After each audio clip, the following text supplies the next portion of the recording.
keluarga adalah fondasi yang utama. Kawan dan lingkungan adalah support system kita dalam menuju dan mewujudkan cita-cita. Berproses dan terus berprogres sehingga menuai apapun yang sudah kita tanam. Jadi anak muda harus berperan, jangan baperan. Malam kali ini saya akan berdiskusi dengan sosok pemudi yang inspiratif,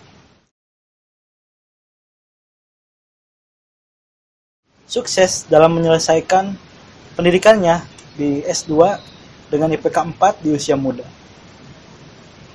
Siapakah dia? Saksikan di channel YouTube Hadi Al-Bulaki.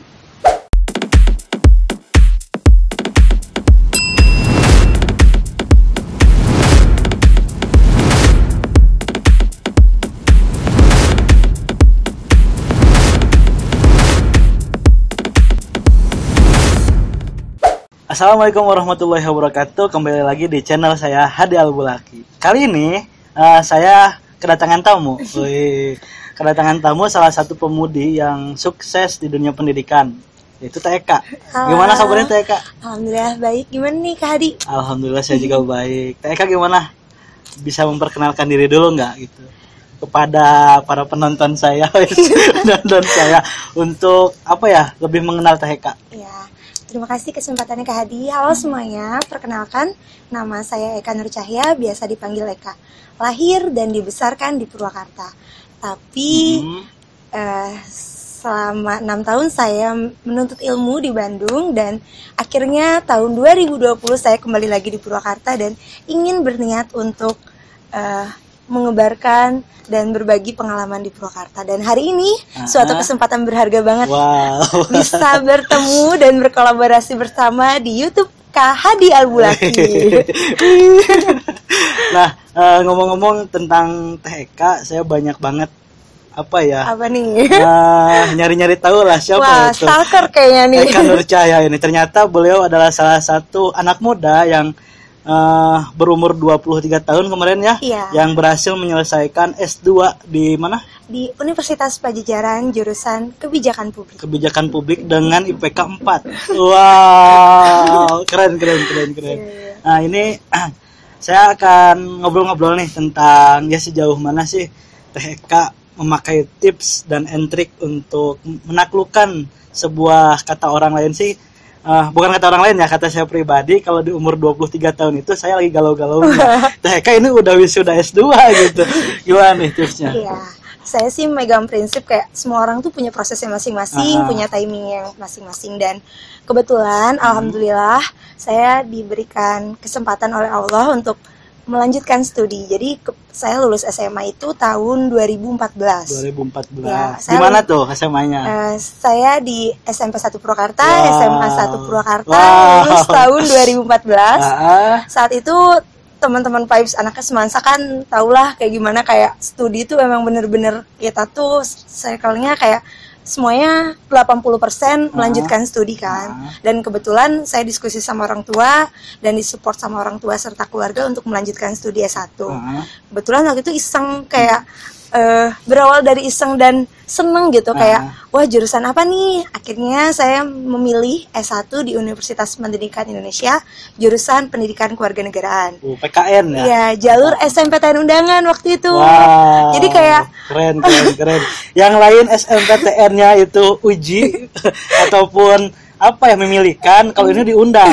Alhamdulillah, berarti ada kesempatan. Akhirnya tapi kebetulan saya juga daftar di universitas lain karena kayak ya Allah jalannya di mana nih, akhirnya dapat di undangan. Saya jadi mahasiswa baru bersama teman-teman yang lainnya, ketemu sama teman-teman daerah lain, dan kebetulan sifat dan karakter saya itu terplanning gitu loh, kayak dulunya kayak enjoy ngikutin aktivitas organisasi di himpunan. Sempet ikut juga himpunan? Ya, saya aktif di himpunan, di BEM Universitas, dan beberapa kegiatan organisasi lain. Dan kayak saya menyelesaikan studi S1 tuh selama 3 tahun 3 bulan. Itu tuh gak kerasa banget. 3 tahun 3 bulan dengan predikat komlot gak? Waktu itu alhamdulillah saya mendapatkan predikat sebagai wisudawan terbaik tingkat fakultas. wisudawan terbaik tingkat Universitas Pendidikan Indonesia Luar gelombang biasa. ke-1.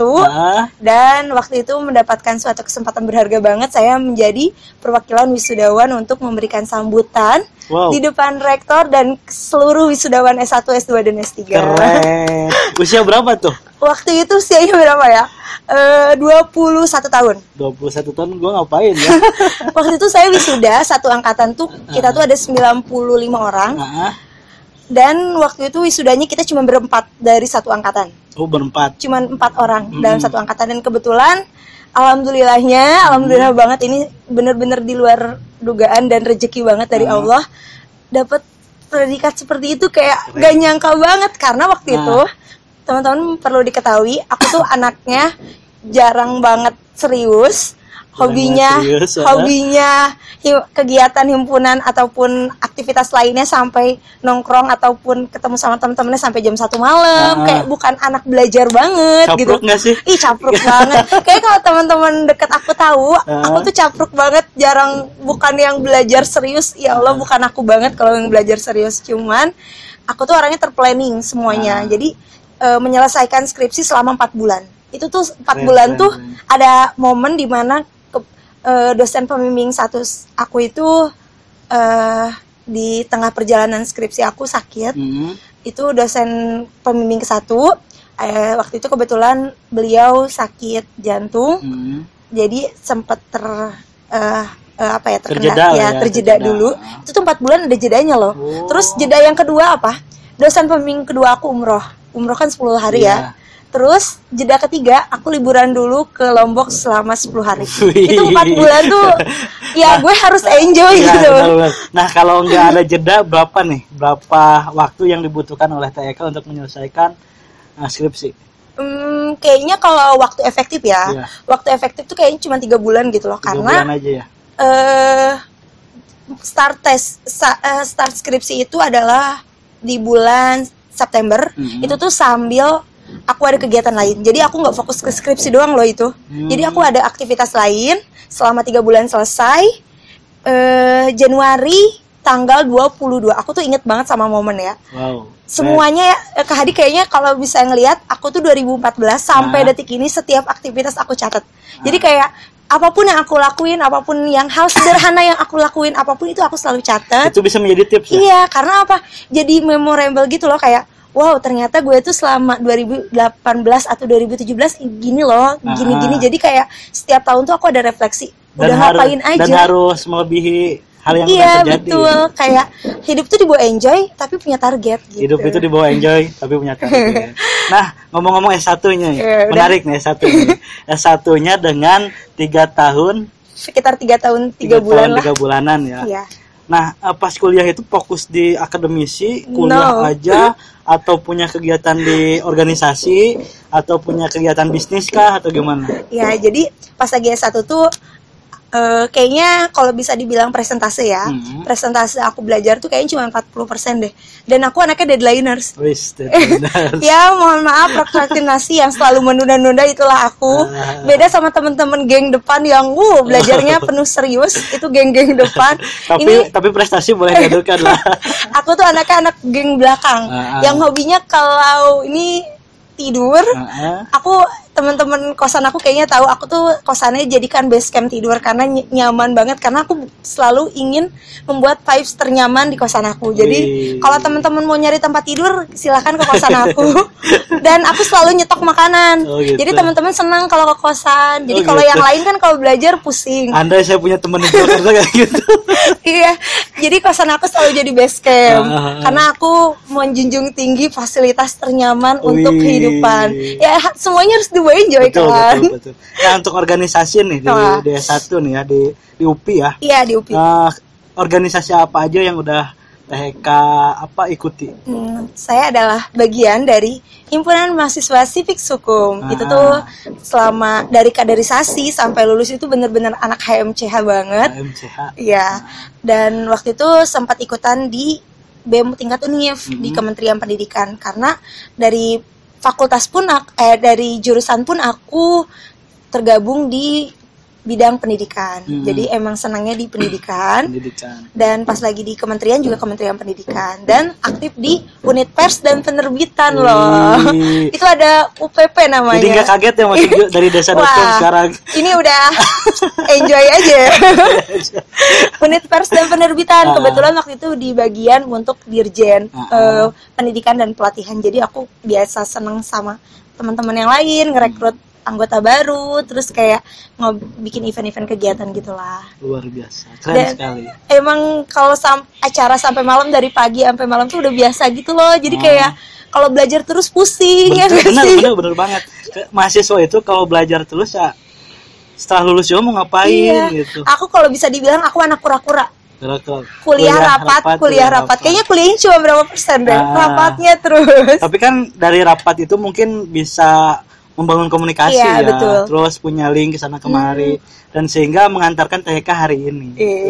Tapi jujur pas lagi S1 tuh aku cakupannya belum begitu luas. Aku karena lagi adaptasi, terus kayak teman-temannya aku membuat senyaman mungkin di Univ, dan waktu itu kebetulan aku sempat dapat job nih, kan tadi membahas tentang bisnis. Waktu itu dapat kesempatan berharga juga nih. Selama 2 tahun kan ada program mau melanjutkan SBMPTN tuh.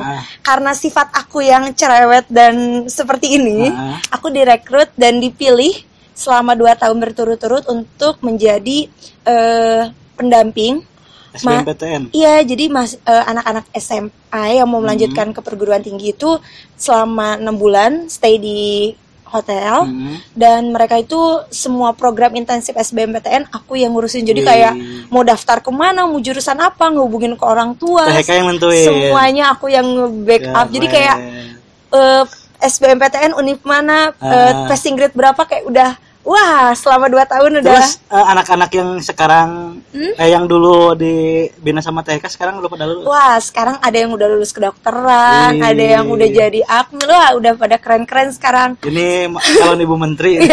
Amin ya Allah. Kan semuanya dari bawah, kan semuanya berproses. Gitu deh. Itu cerita S1 ya. S1. Lanjut S2. Kayak hidup tuh zut gitu. Nah, TK ngomong-ngomong S1 kan udah nih. Sekarang S2. Gimana sih proses yang begitu singkat menaklukkan S2 dengan berapa tahun? 1 tahun 5 bulan. 1 tahun 5 bulan ya. Dengan IPK 4. Sempurna dong. Gimana tuh? Gini ya. Kan waktu itu beres S1 itu bulan Februari. Aku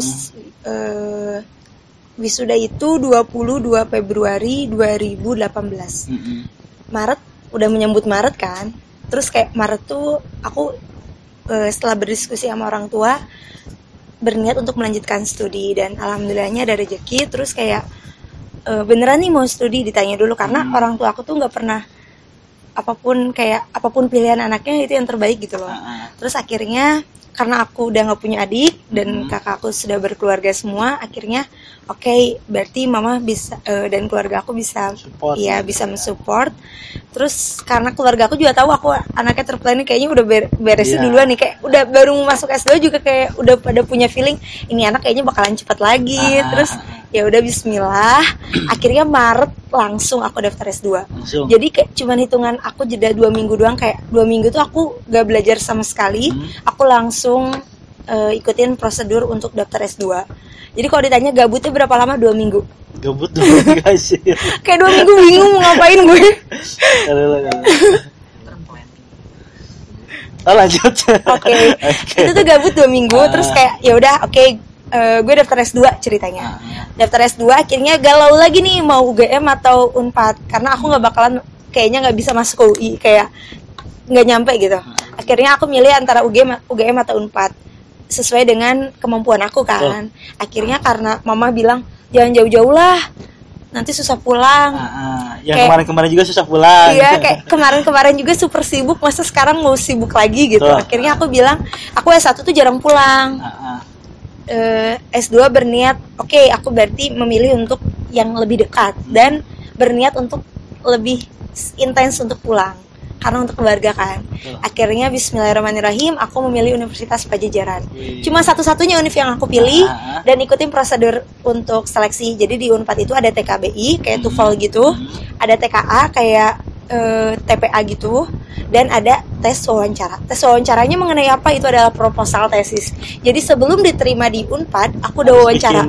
Iya, harus bikin dulu dan harus sudah siap untuk proposal tesis. Itu tuh belum aja assalamualaikum buka pintu, belum dibukain pintunya. Baru aja selesai kemarin skripsi yang begitu mumet gitu ya. Ini mau udah suruh bikin tesis. Iya, kayak oke, 2 minggu itu aku manfaatin buat pokoknya selama bulan Maret. Akhirnya aku keterima. Aku ingat banget tanggal aku keterima itu bertepatan dengan pencoblosan pemilihan Bupati Purwakarta. Tanggal berapa coba? Ingat gak? Enggak. Aku ingat 5 Juni 2018. Wih, sampai ingat gitu ya. 5 Juni 2018 aku alhamdulillah rezekinya berkat keluarga dan semua doa teman-teman. Akhirnya aku diterima di Universitas Pajajaran 5 Juni 2018. Nah, alasan kenapa sih memilih jurusan kebijakan publik? Karena itu adalah mata kuliah favorit aku di S1. Terus kebetulan skripsinya membahas tentang kebijakan publik. 2 dosen pembimbingku adalah alumni dari kebijakan publik juga, dan emang aku seneng banget gitu sama peraturan, nge-breakdown, nge-analisis, bikin grand design, memahami lebih dalam tentang peraturan gitu. Nah kan Eka itu orangnya terplanning ya. Terus memilih untuk masuk ke kebijakan publik. Berarti punya dong planning setelah S2 ini mau ngapain gitu. Iya. Aku kan basically-nya karena S1-nya pendidikan kan. Bertemu dengan teman-teman ada dari Unpar, dari Unpad, dari Unbrau yang basically-nya mereka ilmu pemerintahan, administrasi publik, dan aku pendidikan sendiri gitu loh.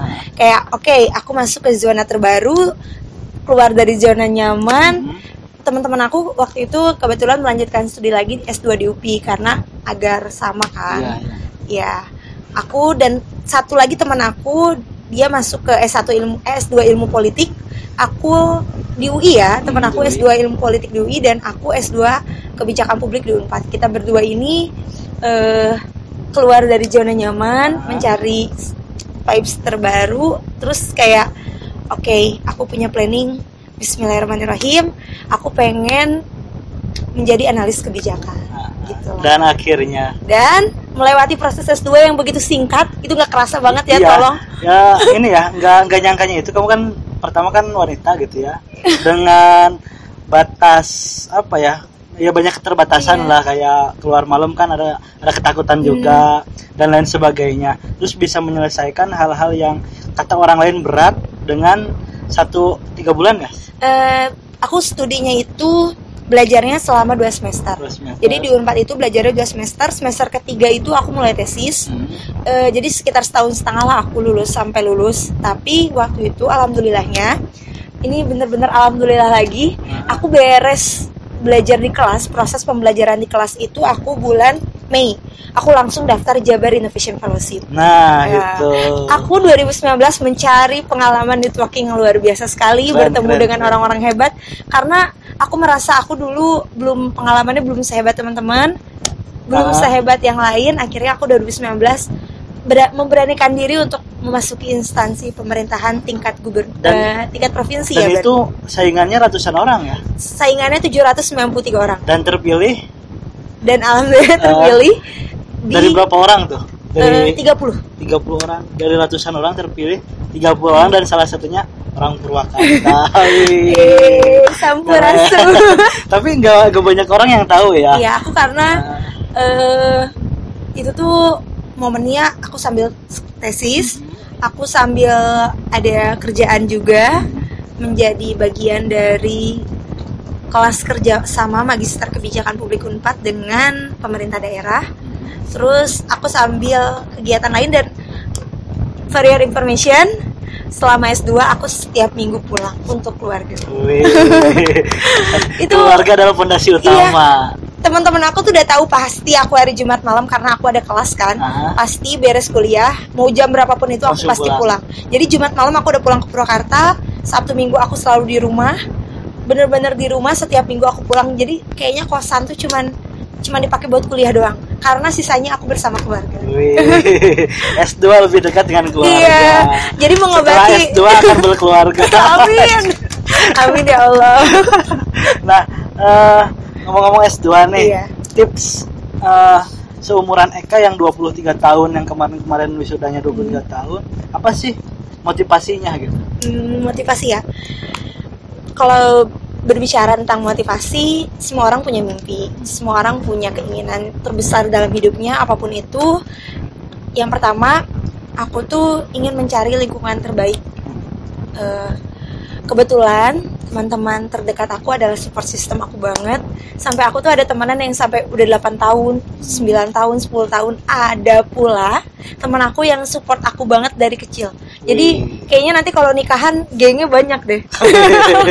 Bergeng-geng. Iya, karena aku anaknya seneng ngobrol, seneng bersosialisasi, seneng ngegeng. Kayaknya nanti kalau nikahan gengnya banyak. Jadi anak kayak gangster. gangster. Terus kayak motivasi aku adalah sekarang aku tuh bisa dibilang orang terplanner dan ambisius banget, tapi ambisiusnya nggak mau merugikan orang lain. Kan ada ambisius merugikan orang lain. Aku tuh ambisiusnya kayak ya udah, kamu yang bakalan merasakan prosesnya, kamu pun yang akan merasakan hasilnya gitu loh. Siapa yang menanam dia akan yang memanen. Iya betul, kayak aku selalu menghindari toksis yang kayak teman-teman sekitar aku yang aku orangnya cuek. Kayak kan ada orang yang suka dipikirin, baper. Ya, jadi beban lah. Aku tuh orangnya cuek, kayak ya udah, itu pasti ada gitu. Betul. Dalam kehidupan tuh pasti ada, cuman kehidupan duniawi. Di kehidupan duniawi kayak udah beres tuh kayak, apalagi selalu teman-teman aku kayak bilang, kamu ngapain lagi sih, kamu ngapain lagi, selalu ditanya karena semua itu nggak bakalan berakhir. Betul sekali. Dan apalagi perempuan ya, kayak lo nunggu apa lagi sih suka digituin. Betul kayak sekali. 2020 tuh kayak pertanyaannya udah banyak banget. Mau nunggu apa lagi gitu.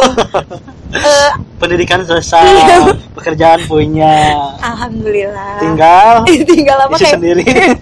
Kayak gini loh teman-teman, semua tuh nggak akan berakhir gitu loh. Kayak buat kalian para wanita yang punya mimpi besar, kalian punya kesempatan gitu. Ya walaupun sesuatu itu kalau wanita harus disesuaikan. Aku punya prinsip kayak ketika aku sudah berniat untuk ke jenjang lebih serius, tetap aku semuanya akan berproses gitu. Kayak motivasi terbesar kalian adalah kalian bisa merasakan semua hal yang kalian lakukan dengan happy gitu loh. Kayak keinginan terkecil apapun kalian, kalau kaliannya bisa membuat itu enjoy, terus kayak mimpi kalian itu akan bergandengan dengan kesuksesan saat kalian semua yakin dan terus berusaha. Itu sih kayak wow, semua itu ada prosesnya. Enjoy, nikmati proses, iya. Yakin dan berusaha. Iya, kayak semua itu akan ada hasilnya kok teman-teman, walaupun hasil setiap orang berbeda-beda. Terus kayak aku tuh gak suka banget sama orang yang banding-bandingin. Kayak ya udah gitu, proses kalian tuh beda-beda, nggak usah ngebandingin gitu loh. Kayak oke, kita buka mindset baru. Aku seneng banget ketemu sama orang-orang, dan hari ini pun aku bisa berkolaborasi sama Kak Adi. Aku dapat insight baru karena setiap pertemuan itu pasti ada insight, dan aku tuh selalu nyatet apapun insight dari tiap orang. Kalau aku sih namanya saling silang energi. Iya, energi tuh bukan satu arah, feedback gitu loh. Kayak kita bertemu, kita saling energi gitu ya nggak sih? Energi yang saya butuhkan, energi yang Teh butuhkan, itu saling melengkapi. Iya. Gitu. Anak fisika banget ya. Bukan saya anak IPS. Yang nggak bisa akuntansi. Gitu deh. Tapi aku sih selalu ngajak teman-teman terdekat aku ataupun kalian semua yang nonton YouTube ini buat subscriber ya Kak Hadi. Promosi nih ya. Buat kalian semua para wanita, teruslah menggapai apapun yang kalian impikan, kalian cita-citakan. Cuman jangan merasa terbebani. Kayak aku tuh selalu ingin mengajak teman-teman aku, jangan dibebanin, dinikmatin semuanya. Betul. Juga nikmati prosesnya. Iya, kayak oke, dinikmati, nanti juga ada hasilnya. Itu sih. Itu semua orang yang punya jalan yang kayak gitu pasti nikmati prosesnya. Apapun yang akan kita tanam pasti akan kita tuai. Dan alhamdulillah tahun 2020 ini walaupun pandemik produktif ya. Iya, kayak teman-teman Kak mau ketemu kayak harus di-schedulein dulu. Bupati gini. Amin.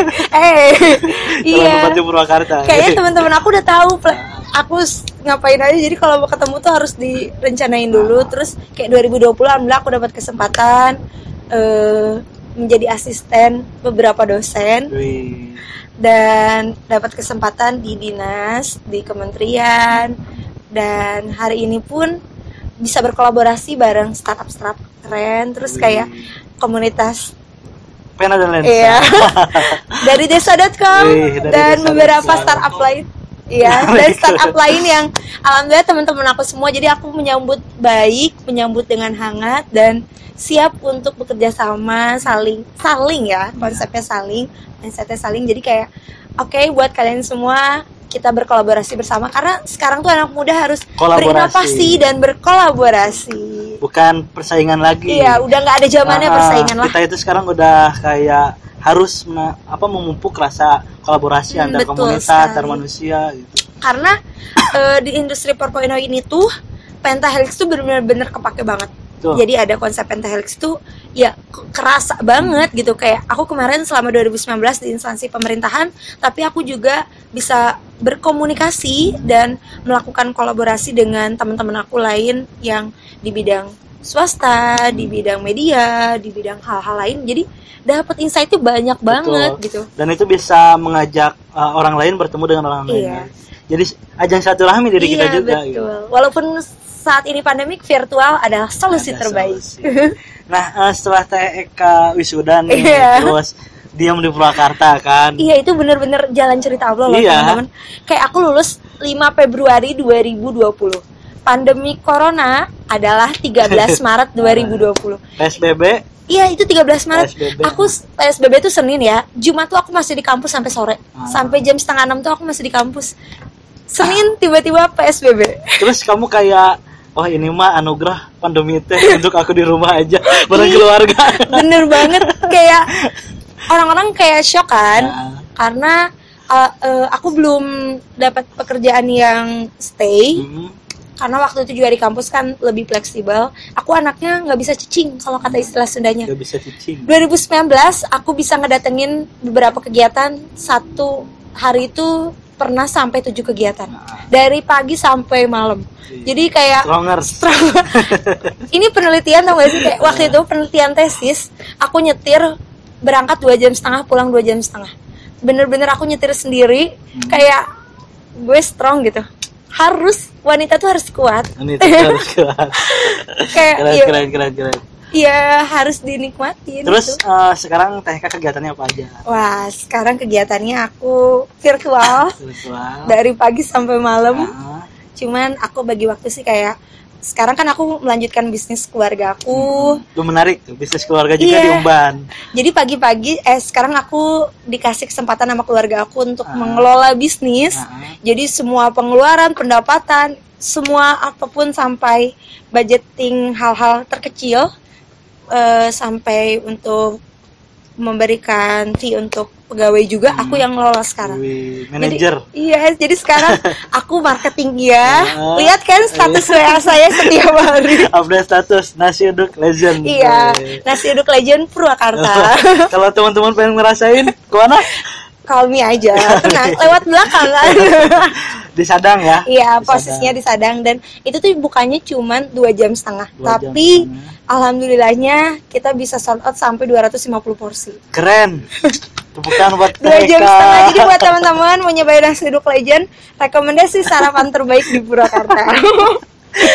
Itu tapi pagi doang. Jadi dosen-dosen aku tuh udah tahu aktivitas aku kalau pagi fokus bisnis. Jadi aku langsung fokus ke dosen-dosen aku tuh siang sampai malam. Jadi sampai malam subuh pun aku stay gitu. Kayak Kak Adi pasti bisa ngelihat aku tidurnya cuma sebentar gitu loh kalau malam, karena aku bisa sampai jam 1 tuh baru selesai ngerjain draft. Jam 4 tuh aku udah kirim draft. Jadi aku efektifnya emang jam segituan. Siang tidur. Siang kalau nggak ada meeting aku tidur. Pokoknya kalau udah kalau nggak tidur kan sakit.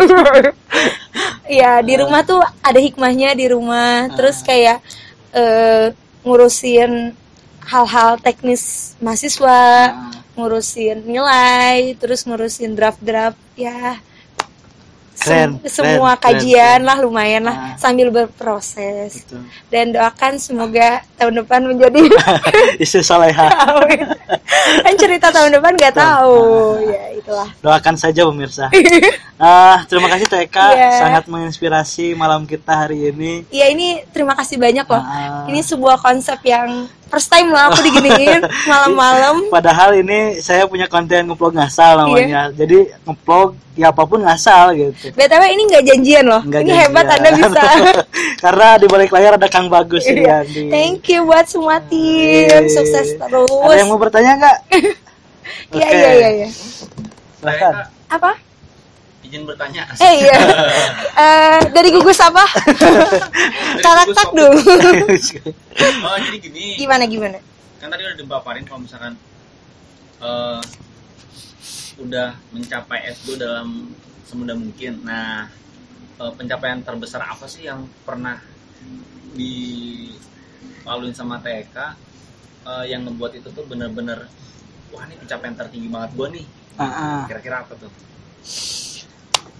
Pencapaian tertinggi sampai saat ini bisa ngajak kedua orang tua ke wisudaan yang kedua kali ya. Dan teman-teman terdekat aku tuh selalu bilang ayo wisuda yang ketiga. Tapi BTW beres sidang baru assalamualaikum tutup sidang aku langsung ditanya kapan mau lanjut S3. Padahal kayak aku sampai ngajak waktu itu tuh alhamdulillah aku dapet bunga salah satu.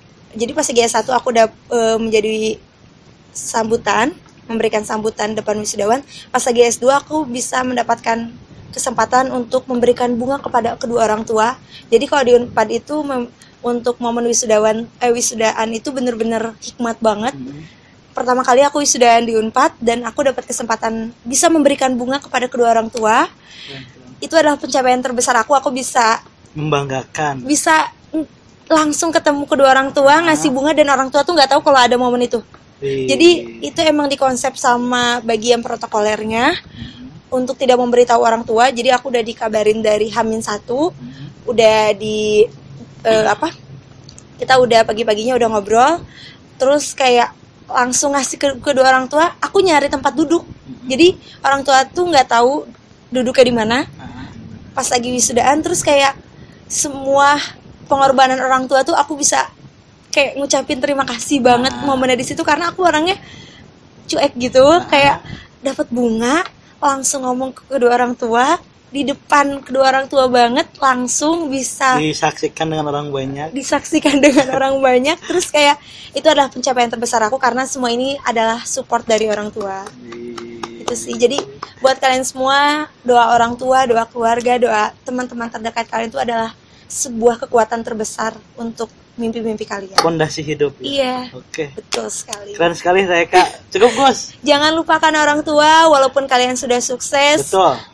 Semoga sampai kakek nenek kita bisa sampai menjadi pokoknya kalau udah bahas orang tua aku mellow banget lah. Karena itu adalah bukan kelemahan tapi fondasi yang ada di dalam hati kita gitu. Karena kita nggak bisa sampai detik ini kalau nggak ada support orang tua. Betul. Itu teman-teman semua dari THK yang sangat menginspirasi kita malam kali ini. Iya. Ada beberapa hal yang saya petik dari THK. Pertama adalah orang tua adalah fondasi. Iya, betul sekali. Support system teman-teman adalah fondasi yang membawa kita ke jalan yang ingin kita tuju. Nikmati proses, terus enjoy, berusaha, dan jangan baperan. Iya, terplanning ya, jangan lupa. Terplanning gitu. Oke, terima kasih TK atas bincang-bincangnya malam hari ini. Terima kasih juga. Terima kasih, semoga sukses selalu. Amin. Dan menjadi istri soleha di 2021. Amin. Ya Allah, ini amin paling serius ya. Oke, wassalamualaikum warahmatullahi wabarakatuh. See you.